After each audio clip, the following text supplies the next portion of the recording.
Hey everyone, and welcome to Mastar Media. Today we are going to do an animation tutorial for beginners. So if you have never animated before, you have no idea what goes into it whatsoever, you don't know what programs to use, we're going to talk about that for very beginners who have absolutely no idea what to do. Okay, this is complete bare bones. Let's get the programs, let's draw some smiley faces moving and stuff, just so you guys know what to do. Now the first thing you have to do is I recommend getting the Adobe Suite. There's also a free program, an older version of Flash that you can use, but I recommend paying, it's $20 a month for the Suite if you're a student, $50 a month if you're not.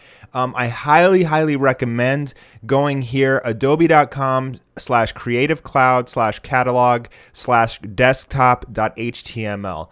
And here you'll be able to download trials for any of the programs that comes with the suite. Now, for all intents and purposes, we want Adobe Animate, and we're going to download the trial there. Obviously, I already have it installed, so I'm not going to download it. But if you want to just test out Adobe Animate CC, which is the newest version of Flash, this is how you do it. I'll put a link in the description for you guys so you can just click this and go here. Now, if your trial runs out and you decide I still want to keep animating, but I'm not ready to pay monthly yet, you can download the older version of Flash, which is Macromedia Flash 8. And, just type that in Google and, you can probably download it from a bunch of these sources here. Just download. And if you install that, you'll be able to play around with it. And, honestly, a lot of animators still work in Macromedia Flash 8. Apparently, the file size is much smaller. But I highly recommend getting the Adobe Animate CC, the newest version. Additionally, you want all of...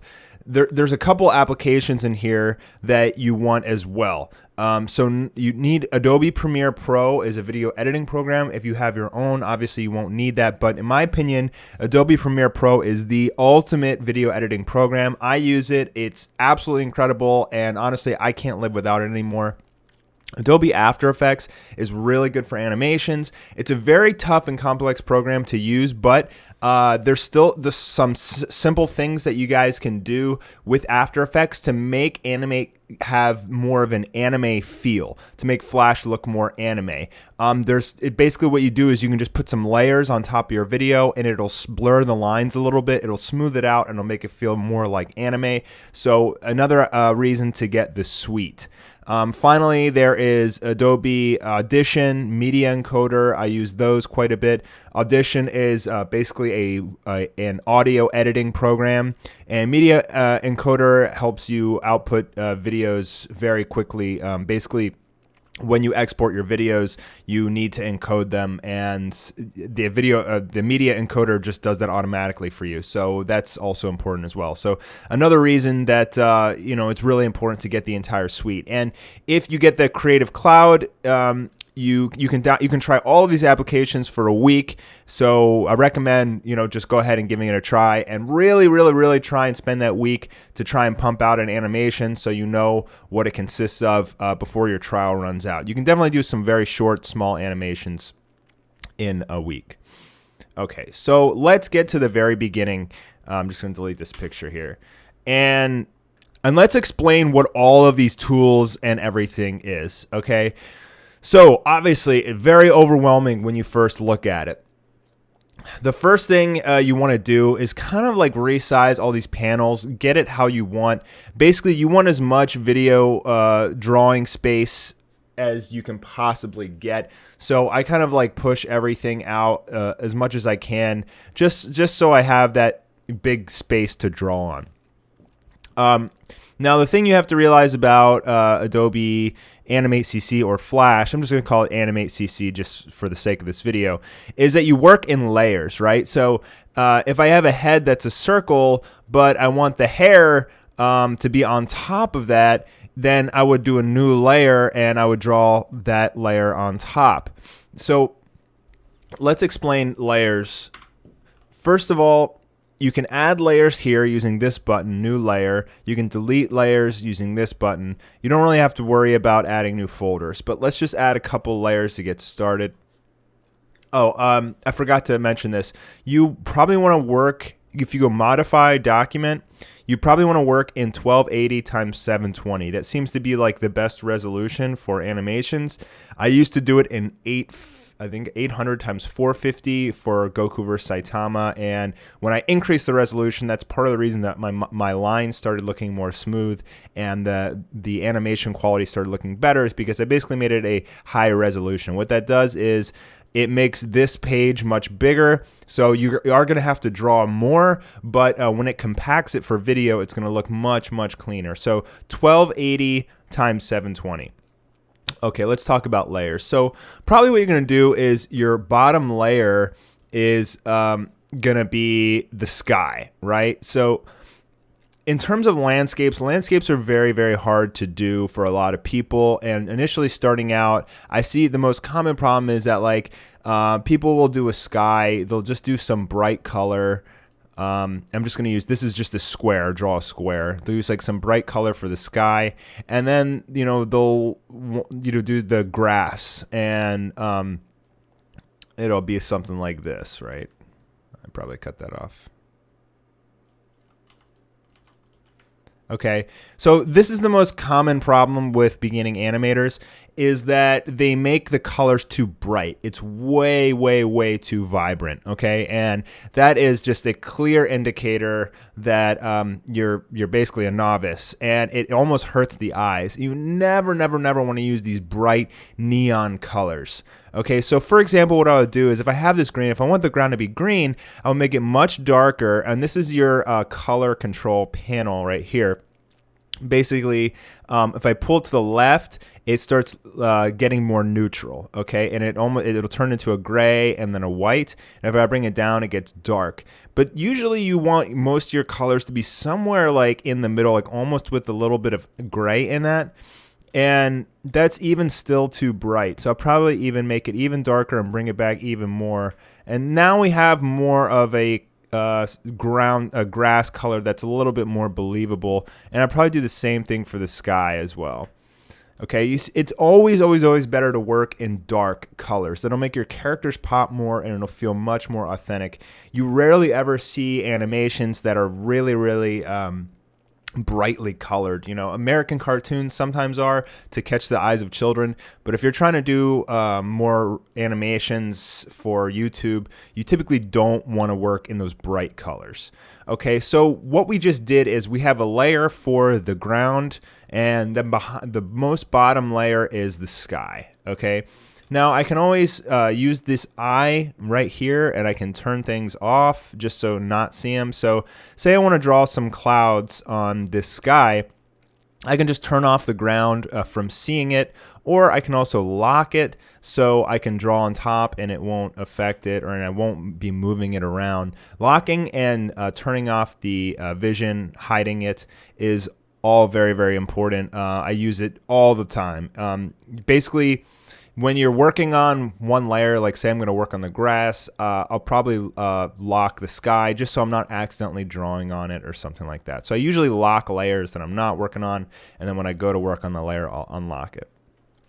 It just helps because like sometimes you'll accidentally move stuff or draw on it, and it prevents mistakes when you're locking things.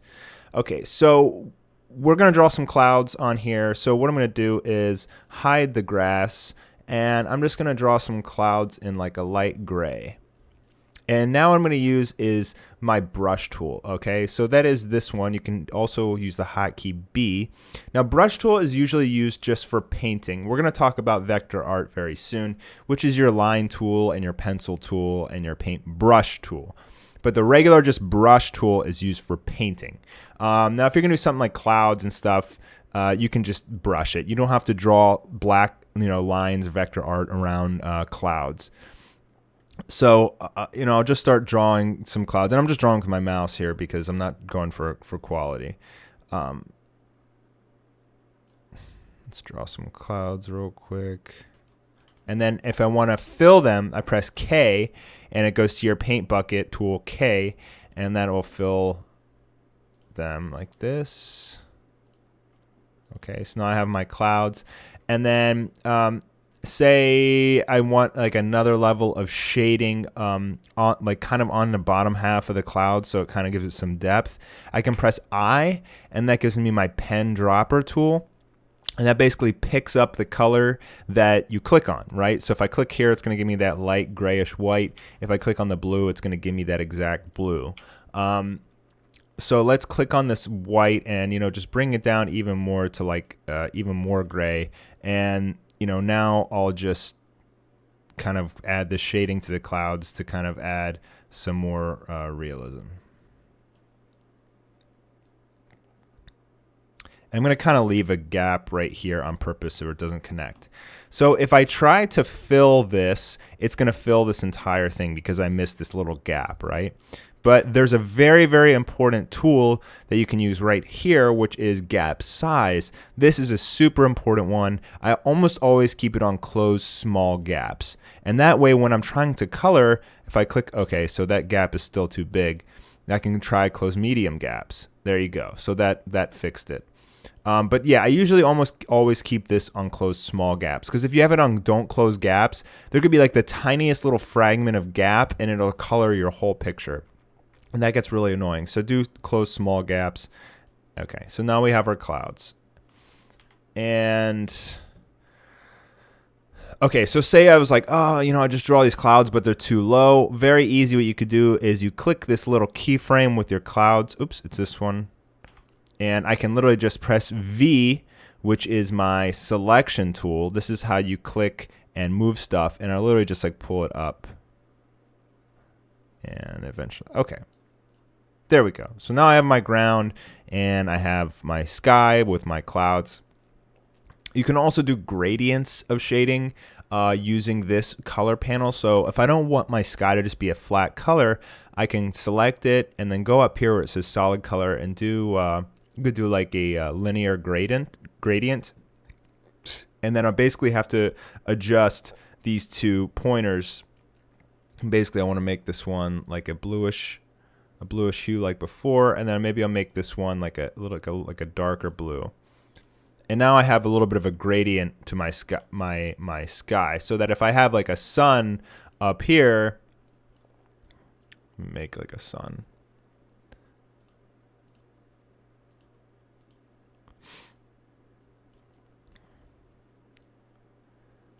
This will kind of explain my light source, right? So it's lighter over here where the sun is, and it gets darker over here, where the farther away from the sun. And then if I have my characters, I also know where my light source is for shading. But, obviously you don't ever want to draw like I just drew. This is only for the purpose of a tutorial.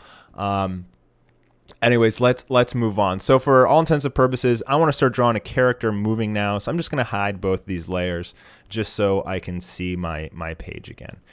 All right, now let's try and draw like a stick figure waving and then like winking or talking or something like that. So let me move over to my graphic tablet here, and I'm going to start drawing. Okay, so I'm on my tablet now, and so one more novice thing that I actually used to do is I have the brush tool, and I'm going to change the color to black because usually outline your characters in black. I highly do not recommend drawing your character with the brush tool, right? So if you have your guy, this is using the brush tool, okay? Brush tool is mainly used for painting, right? You're going to want to use that for coloring your characters and doing the shading on your characters. But if for drawing the outlines to your characters, you almost always want to use this pencil tool, okay? And you want to change this right here, the mode. Make sure the mode is on smooth and not straight, and otherwise it's going to make all of your lines straight.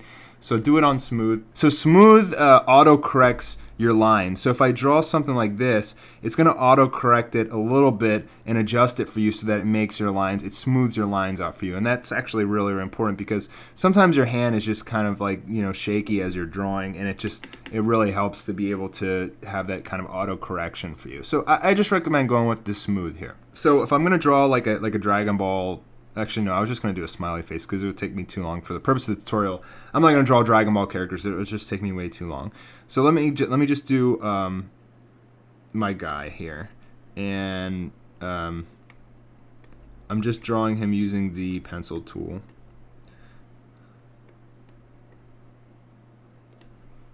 Give him some like hair or something. That's me. That's about how much hair I have. Okay.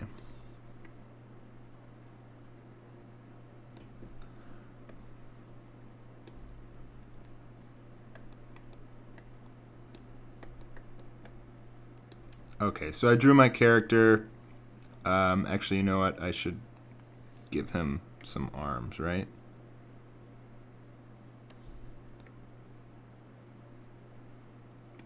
Okay, I have my character. Now if I wanted to color my character, I'd go over to the brush tool if I'm going to do shading. But if I'm not going to do shading, I just want to fill it all with one color. I click that, you press K, paint bucket tool, and then I just want to find some kind of like skin tone.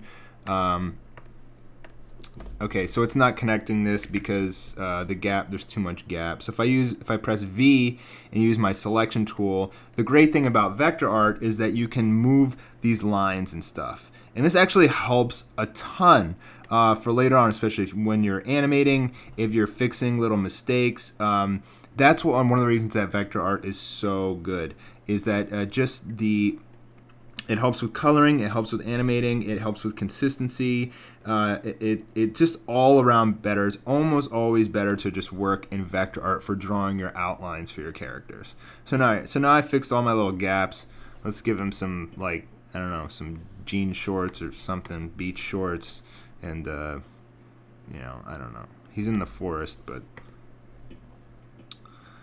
And then so if I want to quickly pick up this color of his skin, I use the eyedropper tool again right here. I use that all the time. I click the skin tone, it picks it up for me over here, and then I can just start filling him in, and then I'll give him some like brown shoes, I guess. Okay. So now we have our character. Actually, he needs some mouth color and eye color. Whoops. Oh, and also you got to fill in the whites. So one quick thing you can do is just use the eyedropper tool, pick up the white from the background, and just fill the eyes. And if I didn't do that, you would see through his eyes right here. So it's really important that you do that. So let me turn off those layers again. Okay. So now on this layer I have my character. But typically what you want to do is you want to draw your characters in different layers. So the mouth, for one, is probably going to be the top layer. So what I'm actually going to do is I'm actually going to erase this mouth. So you can use your eraser tool. I think you can just press E. And you can also increase the size of your eraser tool. So right now it's just a little dot, but let me just make it bigger. I'm actually going to erase this mouth because I'm going to make the mouth a different layer so I can have him talking. And you know what else I'm going to do? I'm going to cut off his arm. I want his arm to be waving.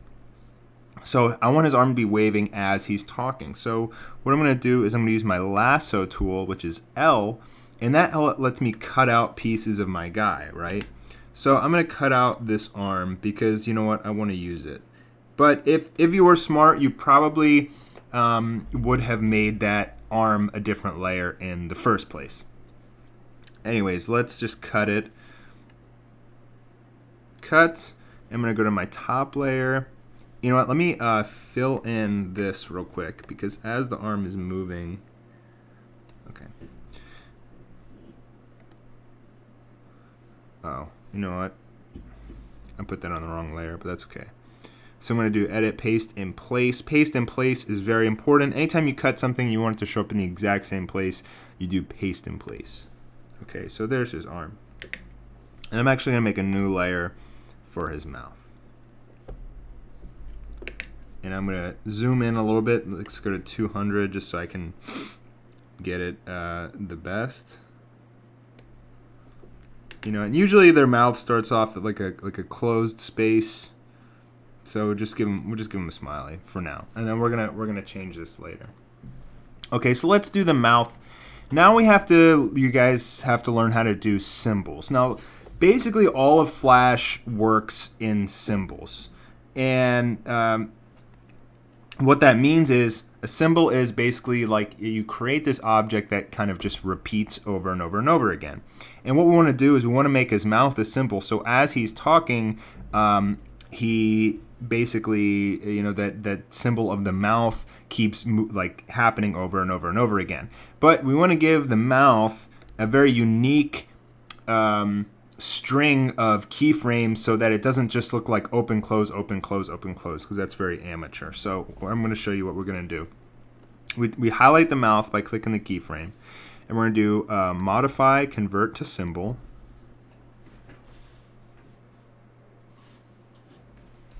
Hit OK. Now I can just double click the mouth. Okay, so the first keyframe is, we're just going to keep it how it is.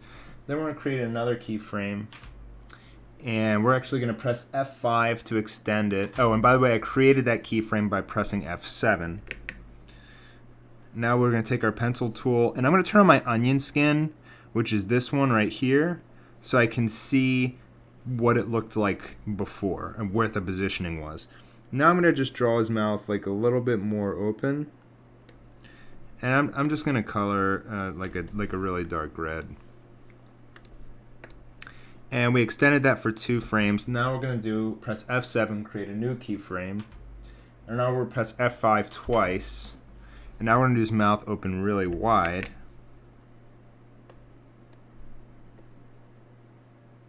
And this is how we're going to make it look like he's talking. And then we're going to give him a voice.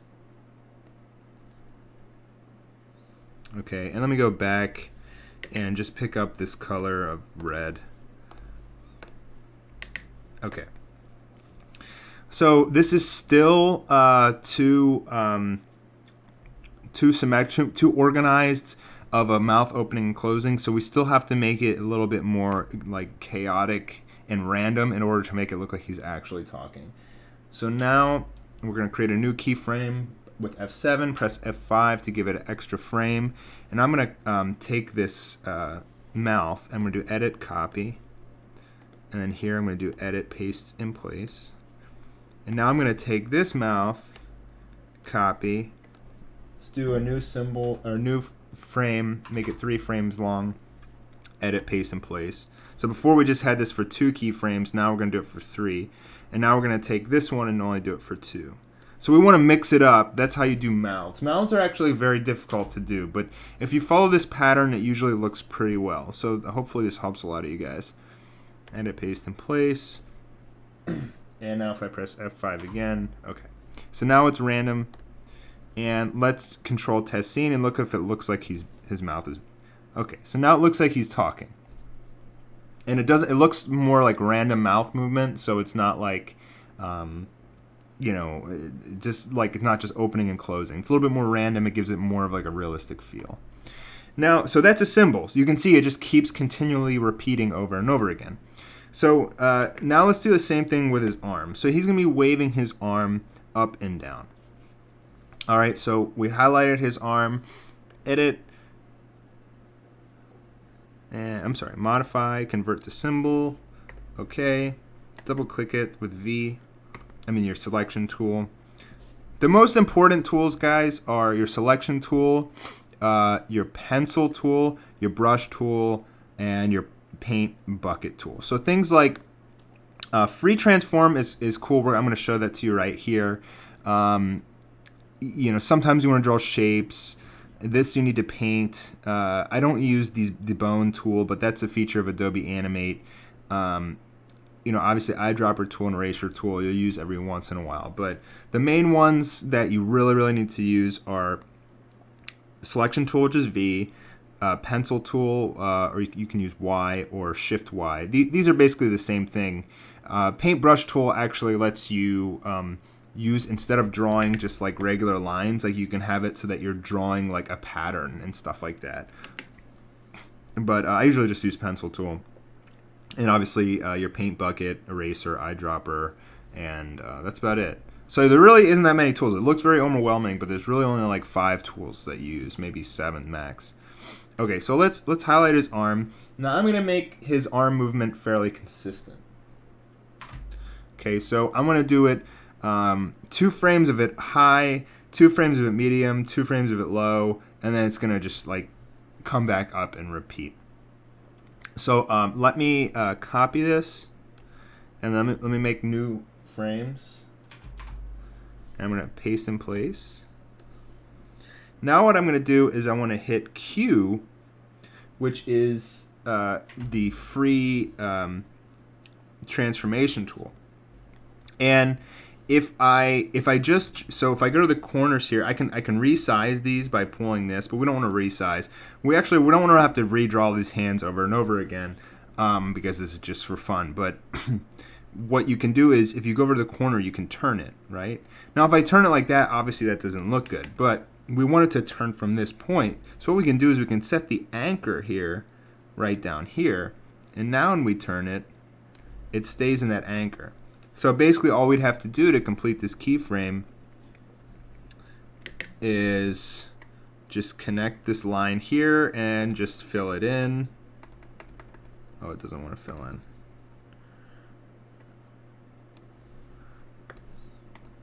There we go. And let's just do that one more time for a low. So I'll just copy it, make a new frame times 2 frames, paste in place, and we're going to press the Q, which is free transform tool, move the anchor down here, and then move them down. And then since we're using vector art, we can even just pull this guy in. And let me see if I can fill this. And the reason I can't fill it is because this part is actually a different layer. This isn't in the symbol. So what I have to do is just basically draw a border to it. Now it should work. Okay. And now what I want to do is I want to have it come up. I don't want to have it jump back up. I want to have to like come down and then come back up in the same way that it came down. So I'm going to copy this and I'm going to paste in place. So let me see what happens if I try and view this here. Okay, so you can kind of see it moving up there. And he's waving a little bit too fast. So when he's at the top, I want him to kind of just stay at the top. So I'm going to give that like a couple more frames. And this one needs to be 2 frames. Okay, so now let's do control, test scene, and we can see what our guy looks like. Okay, so he's talking and he's waving now. All right, so now one final thing we want to do is, well, a couple more things. We want to have him moving. I want to show you how tweens work, and I also want to show you how to input sounds. Okay, so let me see. This guy is 3 layers, right?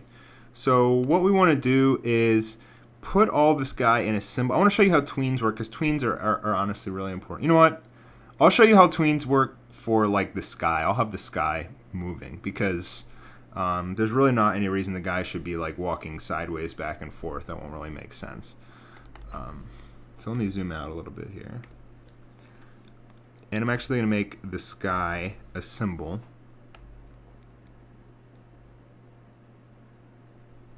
Convert to symbol. Okay. And you know what I need to do? I actually need to make it bigger.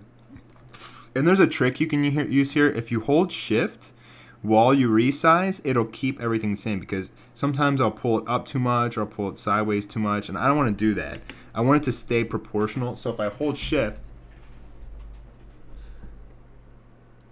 I can increase it without it messing up the sizing and everything. And the reason I wanted to make it a little bit bigger is because right now it's just about the size of the stage, but I wanted to move this way during the scene. I want the clouds moving. So what I'm going to do is I'm going to put it at the edge here, and I'm going to come like all the way over here and press F7. I'm going to copy that, go over to this new frame and paste in place. And now I'm going to move it all the way over here. And then I'm going to right click and I'm going to do create classic tween.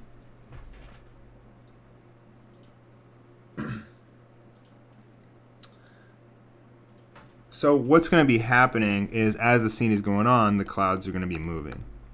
And tweens are really important for like lots of different things. But you can tween symbols. You know, it has to be a symbol for you to tween it. But tweens are, just basically for things moving in a very smooth motion. Sometimes you do it for your camera angle turning or perspective. Like you can have it start small and then your camera angle expands. So that's really important. And then basically, since this guy goes on so long, we have to extend all these. So what you do is you just come over to the end here and you just press F5. And that'll just extend everything.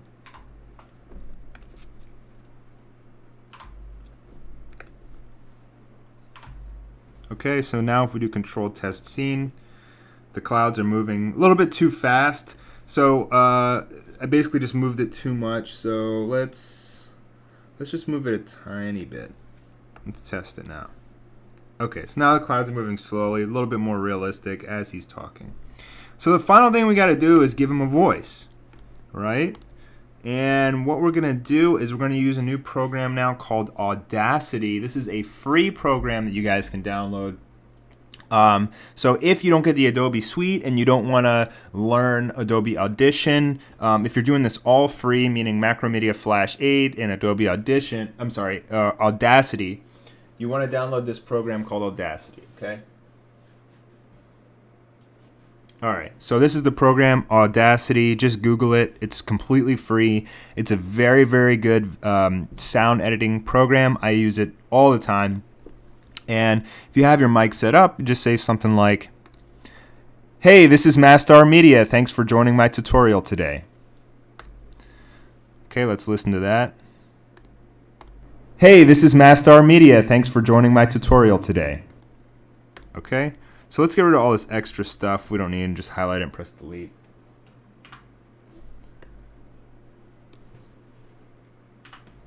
Okay, so now we're going to save this. We're going to do export audio.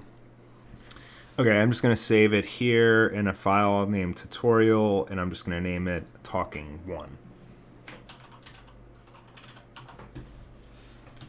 Okay, so we'll save that. And now I have to go into that folder.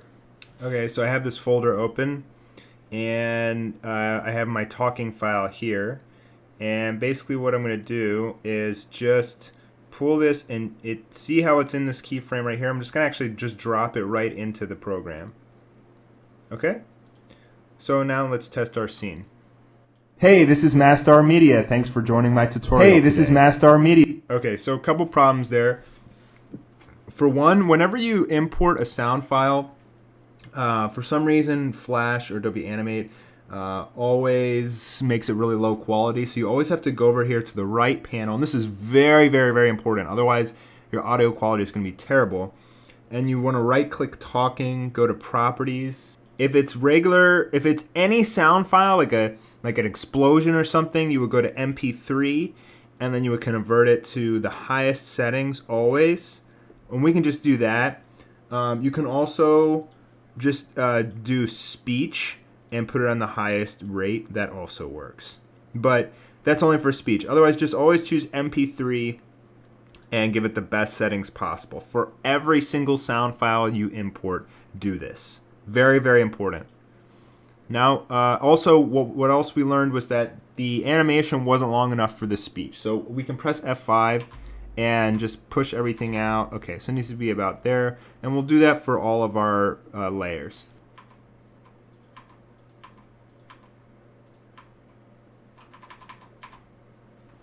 Okay. Now, if you see here, I accidentally made this one too long. So what I can do is just right-click it and do Remove Frames. You can also highlight portions like that, and I could just right-click and do Remove Frames if I wanted to. Okay, so let's take a look at our animation.